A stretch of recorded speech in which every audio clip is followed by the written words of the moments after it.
Depuis des décennies, les orpailleurs artisanaux du Burkina Faso, acteurs clés dans l'économie informelle du pays, ont vécu dans l'ombre, souvent marginalisés, mal considérés et persécutés par les différents régimes qui se sont succédés. Ces hommes et ces femmes, souvent issus des couches populaires, ont longtemps souffert d'un manque de reconnaissance de leur rôle dans le développement local et national. Entre expulsions forcées, bastonnades et destruction de matériel, leur quotidien était rythmé par une lutte permanente pour survivre et exister. Mais l'arrivée au pouvoir du capitaine Ibrahim Traoré a marqué un tournant historique dans leur vie. Pour la première fois, un président leur tend la main, les écoute, paie et leur montre un respect qui dépasse les discours traditionnels.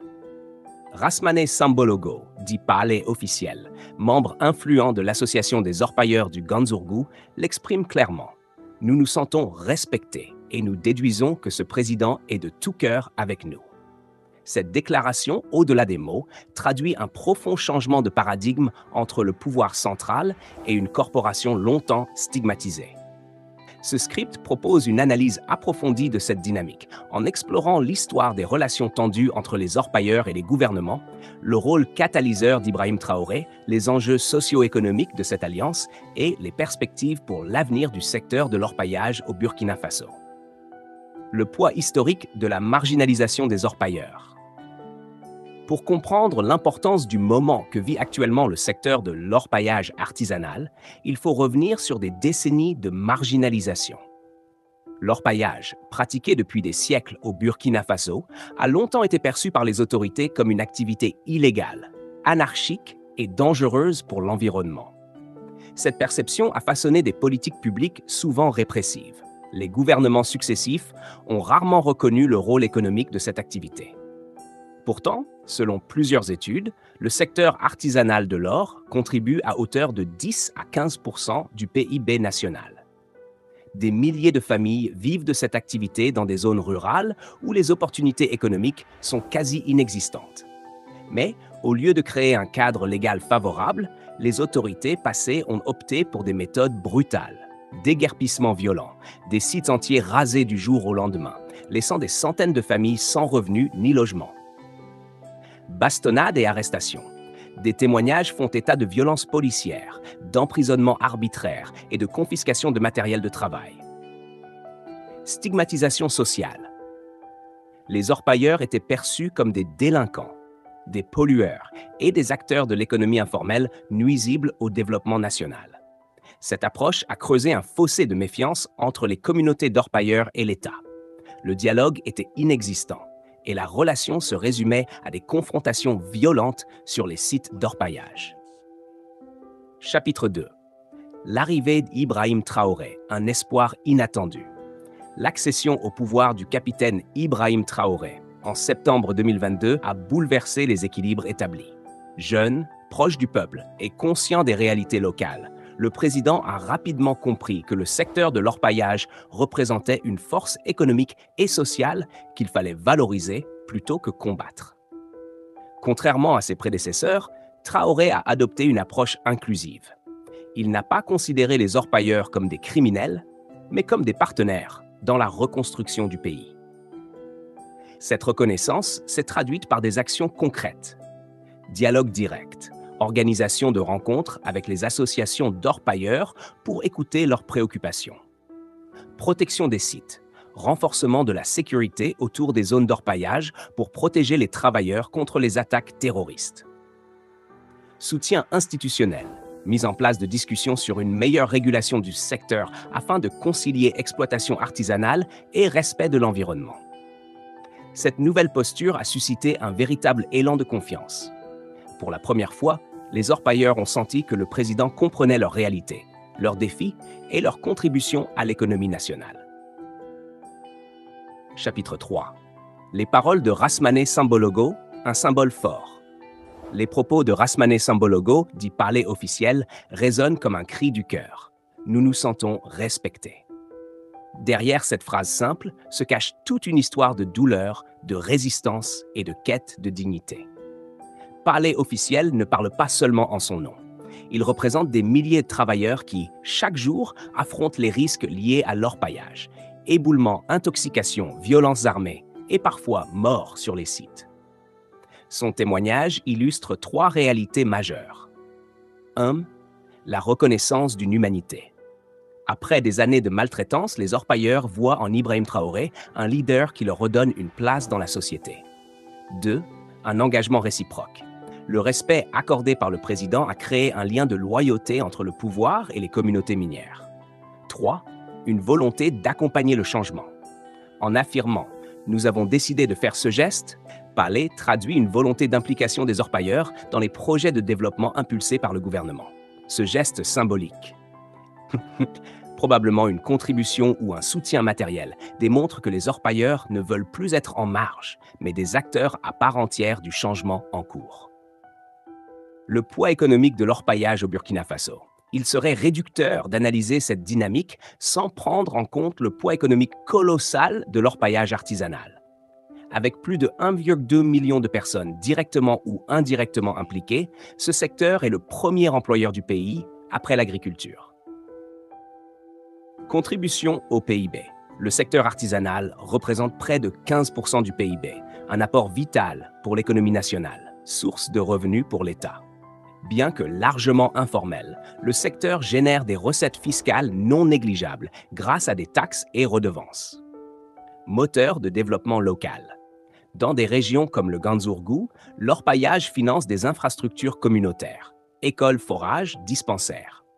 Cependant, cette manne reste sous-exploitée en raison de l'absence de cadre juridique clair, de la contrebande vers les pays voisins et de l'insécurité qui pèse sur de nombreuses zones minières. Chapitre 5. Ibrahim Traoré face aux défis du secteur. Malgré les avancées symboliques et politiques, la gestion du secteur de l'orpaillage reste un défi colossal pour le président Traoré. Plusieurs enjeux doivent être abordés de front pour transformer cette activité en un levier durable de développement. 1. La formalisation du secteur. La majorité des orpailleurs travaillent encore dans l'informel. La mise en place de coopératives encadrées et d'un système de traçabilité de l'or permettrait de maximiser les recettes nationales et de mieux protéger les travailleurs. 2. La sécurité des sites. Les sites d'orpaillage sont souvent la cible d'attaques de groupes armés terroristes qui cherchent à financer leurs activités.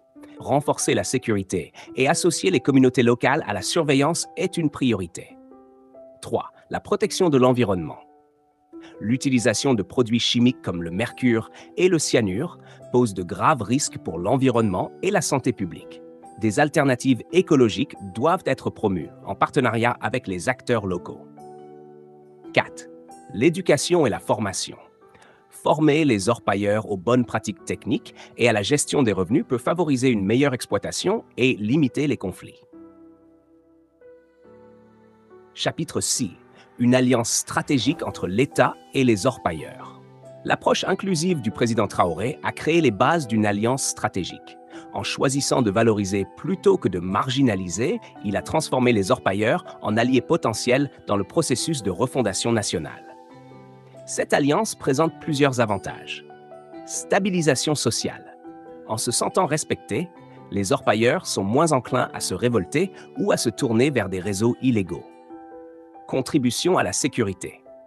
En tant que communauté organisée, les orpailleurs peuvent aider à surveiller leur zone et signaler les menaces terroristes. Boost économique. Une meilleure collaboration avec l'État peut permettre de canaliser une partie des revenus générés par l'or vers des projets de développement national. Chapitre 7. Perspectives et défis à long terme. Pour pérenniser ce climat de confiance et maximiser les retombées de l'orpaillage artisanal, plusieurs pistes sont à envisager. Mise en place d'un cadre juridique clair et inclusif pour réguler le secteur, tout en protégeant les intérêts des petits exploitants. Investissement dans des technologies propres pour limiter l'impact environnemental. Création de fonds de développement communautaire financés par une partie des revenus de l'or. Renforcement des capacités locales par des programmes de formation technique, de gestion et de sécurité. Ces réformes, si elles sont bien pensées et bien mises en œuvre, peuvent transformer le secteur artisanal en un véritable moteur de développement national. Chapitre 8. La symbolique du respect dans le discours politique d'Ibrahim Traoré. Le mot respect revient constamment dans les témoignages des orpailleurs lorsqu'ils évoquent Ibrahim Traoré. Ce terme n'est pas anodin. Il traduit une relation de confiance, mais aussi un changement de mentalité dans la gouvernance. Pendant longtemps, le pouvoir central au Burkina Faso fonctionnait sur un modèle vertical, où les décisions étaient imposées sans concertation. Sous les précédents régimes, les orpailleurs étaient vus comme une masse anonyme, presque invisible, uniquement tolérée parce que leur activité générait des revenus indirects. Ils n'étaient ni écoutés, ni consultés, encore moins considérés comme des acteurs économiques légitimes. Avec Ibrahim Traoré, le discours a changé. Il a compris que le respect est une monnaie sociale, capable de transformer des communautés marginalisées en alliés stratégiques. Ce respect se manifeste de plusieurs façons. Par la reconnaissance publique de leur rôle dans l'économie nationale, par la volonté d'intégrer leurs représentants dans les discussions sur la régulation du secteur, par la protection sécuritaire des sites contre les groupes armés. Ce respect n'est pas seulement une stratégie politique. Il reflète une vision plus large, celle d'un président qui veut bâtir un État basé sur l'inclusion, où chaque citoyen, quel que soit son statut social, a sa place et sa voix. Chapitre 9. L'or, un moteur économique et un levier politique. Au-delà du respect, le rapprochement entre le gouvernement et les orpailleurs répond aussi à des enjeux économiques et politiques stratégiques. L'orpaillage artisanal représente une ressource majeure dans un pays où l'or est le premier produit d'exportation. Sur le plan économique, l'or est aujourd'hui la principale source de devises pour le Burkina Faso. Le secteur industriel, dominé par les multinationales, capte la majeure partie des revenus officiels. Cependant, l'orpaillage artisanal, bien que moins contrôlé, génère des milliards de francs CFA chaque année, circulant directement dans l'économie locale. En structurant ce secteur, l'État peut augmenter ses recettes fiscales, réduire la contrebande vers les pays voisins, financer des infrastructures locales, créer des emplois formels pour les jeunes. Sur le plan politique, les orpailleurs représentent une force sociale importante. Dans des régions entières, ils constituent des réseaux de solidarité et d'influence. En leur accordant une reconnaissance, Ibrahim Traoré consolide son assise populaire et se positionne comme un président à l'écoute du peuple. Chapitre 10. Les orpailleurs, des partenaires dans la lutte contre l'insécurité. L'un des aspects souvent négligés de cette alliance est son impact sur la sécurité. Le Burkina Faso fait face à une menace terroriste persistante, notamment dans les zones rurales où se trouve la majorité des sites d'orpaillage. Pendant longtemps, ces zones étaient des zones de non-droit, exploitées par des groupes armés pour financer leurs activités grâce à l'extraction illégale et à la contrebande de l'or. L'absence de coordination entre l'État et les orpailleurs favorisait cette situation. Depuis l'arrivée d'Ibrahim Traoré, une nouvelle dynamique s'installe, en intégrant les communautés minières dans la stratégie de sécurisation. Les orpailleurs participent à la surveillance des sites. Ils signalent la présence de groupes armés aux forces de défense et de sécurité. Ils servent de relais d'information dans des zones où l'État n'a pas toujours une présence permanente. Cette collaboration, basée sur la confiance, contribue non seulement à sécuriser le secteur, mais aussi à renforcer le sentiment d'appartenance nationale dans des zones longtemps délaissées. Chapitre 11. Les défis environnementaux et sociaux de l'orpaillage. Si le rapprochement entre le gouvernement et les orpailleurs ouvre des perspectives positives, il ne doit pas occulter les défis majeurs liés à cette activité. 1. L'impact environnemental. L'utilisation massive de mercure et de cyanure dans les procédés d'extraction contamine les sols, les rivières et les nappes phréatiques. Les conséquences sur la biodiversité et la santé publique sont dramatiques. 2. Les risques pour la santé. Les orpailleurs travaillent dans des conditions extrêmement dangereuses. Effondrement de galeries, exposition à des produits chimiques toxiques, absence de mesures de sécurité élémentaires. 3. La scolarisation des enfants. Dans certaines zones, de nombreux enfants abandonnent l'école pour travailler sur les sites. Cela perpétue un cycle de pauvreté et de sous-développement. 4. Les tensions sociales. L'afflux de travailleurs sur les sites provoque parfois des conflits entre communautés, exacerbés par des questions de propriété foncière ou par la compétition pour l'accès aux ressources. Pour que l'alliance entre l'État et les orpailleurs porte ses fruits, ces défis doivent être pris en compte dans une stratégie globale. Chapitre 12. Les réformes nécessaires pour structurer le secteur. Face à ces défis, plusieurs pistes de réforme s'imposent. A. Formalisation de l'activité. Créer des coopératives reconnues par l'État, délivrer des licences d'exploitation artisanale et instaurer un système de traçabilité pour réduire la contrebande. B. Protection sociale. Mettre en place des mécanismes de sécurité sociale pour les orpailleurs, y compris une couverture santé et des assurances contre les accidents de travail. C. Formation et sensibilisation.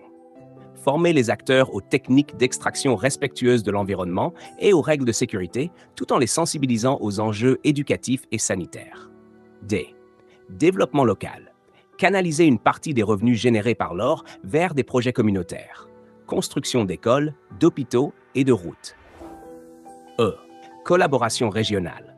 Renforcer la coopération avec les pays voisins pour lutter contre la contrebande et harmoniser les réglementations minières. Chapitre 13. Une révolution silencieuse dans les mentalités.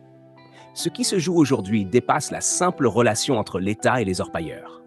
C'est une révolution silencieuse dans les mentalités. Le Burkina Faso est en train de redéfinir ce que signifie être citoyen dans une république en reconstruction. Les orpailleurs, longtemps exclus du système, découvrent qu'ils peuvent être des partenaires du changement. Cette transformation a des effets visibles. Une plus grande mobilisation pour la sécurité des zones minières, des initiatives communautaires pour améliorer les conditions de travail, un regain de fierté et de dignité parmi les travailleurs. Chapitre 14. Le rôle des associations dans la médiation. Les associations, comme celle du Ganzourgou représentée par Palais officiel, jouent un rôle clé dans cette nouvelle dynamique. Elles servent de relais entre les communautés et l'État, facilitant le dialogue et la mise en œuvre des réformes. Ces structures permettent également de organiser les orpailleurs pour une meilleure représentativité, sensibiliser sur les bonnes pratiques, gérer les conflits internes aux communautés. Leur rôle sera encore plus crucial dans les années à venir pour garantir que les réformes décidées au sommet soient réellement appliquées sur le terrain. Chapitre 15. Une vision panafricaine. La politique d'inclusion d'Ibrahim Traoré vis-à-vis des orpailleurs s'inscrit dans une vision panafricaine plus large. Dans de nombreux pays africains, le secteur de l'orpaillage artisanal est confronté aux mêmes problèmes: marginalisation, exploitation illégale, insécurité et pollution. En valorisant ces orpailleurs, le Burkina Faso envoie un message fort. Il est possible de bâtir un modèle de gouvernance plus juste où les ressources naturelles profitent d'abord aux populations locales. Cette vision peut inspirer d'autres pays du Sahel et au-delà pour transformer une activité souvent perçue comme un problème en un moteur de développement inclusif. Chapitre 16. Les risques d'une alliance fragile. Malgré les avancées, cette alliance reste fragile. Plusieurs menaces pourraient la fragiliser. La corruption dans l'attribution des sites ou dans la gestion des revenus. La récupération politique par des acteurs cherchant à instrumentaliser les orpailleurs. Les attaques terroristes qui pourraient déstabiliser les zones minières. L'absence de résultats concrets qui pourraient créer de nouvelles frustrations si les promesses de réforme tardent à se concrétiser. Ibrahim Traoré et son gouvernement doivent donc agir rapidement et avec transparence pour consolider les acquis de cette nouvelle ère. Chapitre 17. Vers un nouveau contrat social. Le rapprochement entre l'État et les orpailleurs peut être vu comme les prémices d'un nouveau contrat social. Un contrat où chaque citoyen, quelle que soit son activité, est reconnu comme acteur du développement national. Ce contrat repose sur 3 piliers. 1. La reconnaissance de la valeur des orpailleurs. 2. La régulation pour sécuriser le secteur et le rendre durable. 3. La redistribution des richesses pour un développement inclusif. Ce modèle, s'il réussit, pourrait transformer le Burkina Faso en un exemple de gouvernance participative en Afrique de l'Ouest. Chapitre 18. Une opportunité historique. Le Burkina Faso se trouve à un tournant. La conjonction de plusieurs facteurs, un président jeune et visionnaire, des communautés prêtes à coopérer et un contexte régional en pleine mutation, offre une opportunité historique de refonder le secteur minier artisanal. Si cette opportunité est saisie, elle pourrait non seulement améliorer les conditions de vie de millions de Burkinabés, mais aussi renforcer la résilience économique et sociale du pays face aux crises sécuritaires et climatiques. Chapitre 19.